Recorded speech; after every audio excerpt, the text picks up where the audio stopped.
Okay, so step 1, make a perpendicular line.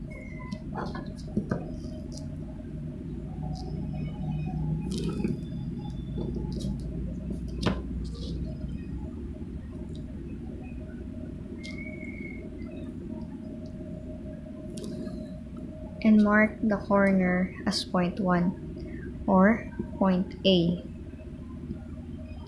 Then step 2, from point A, measure 5 inches downward and mark it as point B.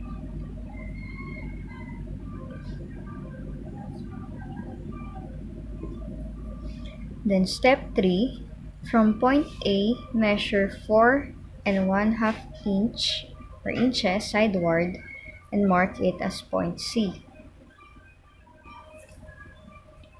4 1/2 inches and mark it as point C. A, B, C. Step 4, extend points C and B and mark the corner as point D. So once na nag-meet tong dalawang point na to, mark it as point C or point D. Rather. Taas.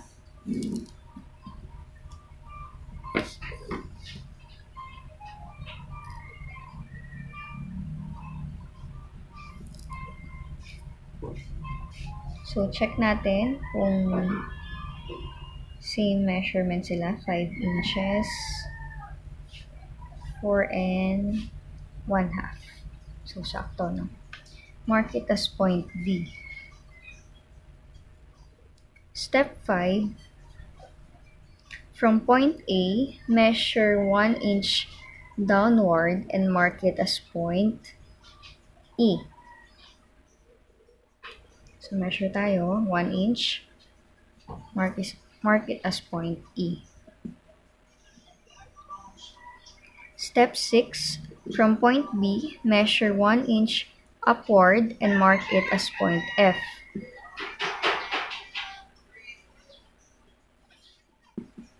Yan. A, B, C, D, E, F. Step 7, from point C, measure 1 inch sideward and mark it as point G.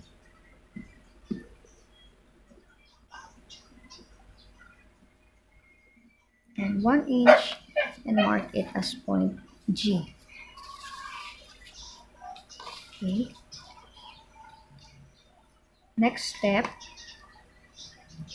step 8, from point D, measure 1/2 inch sideward and mark it as point H. So measure tayo, 1 inch sideward and mark it as point H.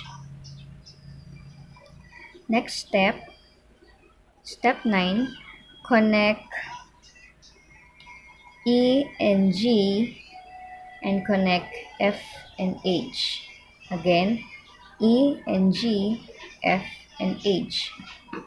Connect lang natin siya using a ruler or anything na merong straight edge.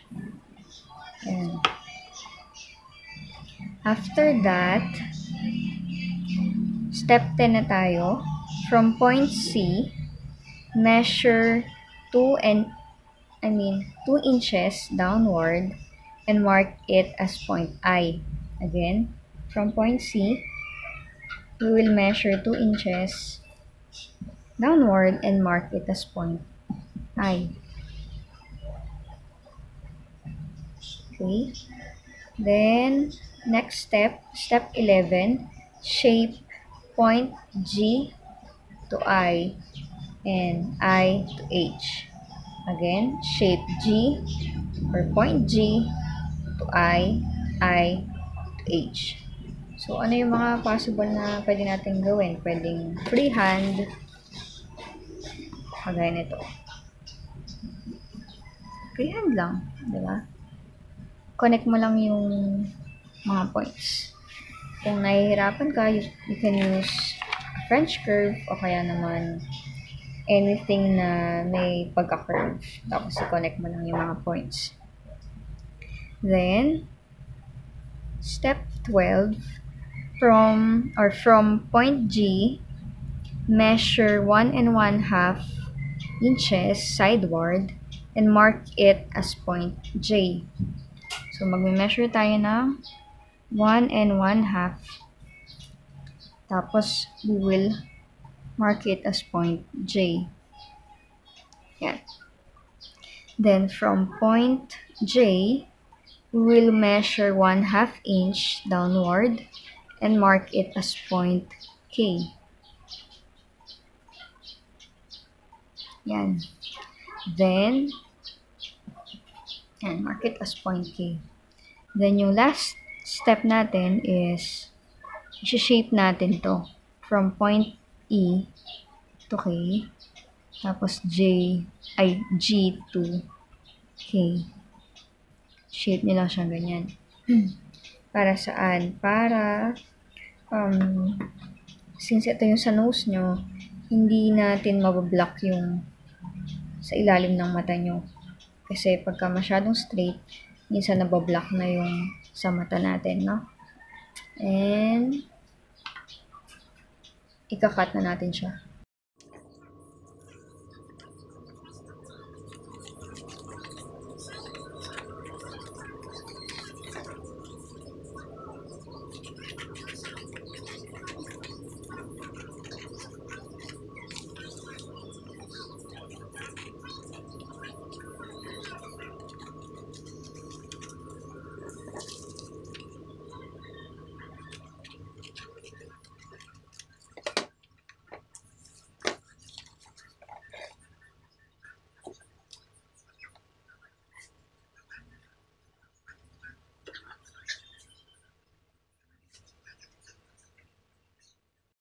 And so, nilagyan ko siya ng tanda. For example, ito. Pwede kayo mag-add ng 1/4 inch as allowance kapag kinat nyo yung fabric. Tapos, ito naman, center fold, meaning, pag nag-cut tayo ng fabric, hindi natin kailangan i-cut. Okay, makikita nyo naman dun sa isang video na ginawa ko. So, yun lang. If maliit ang mukha nyo, bawasan nyo na ng konti. If mas malaki, dagdag lang kayo ng konti. So, yun lang. Thank you for watching.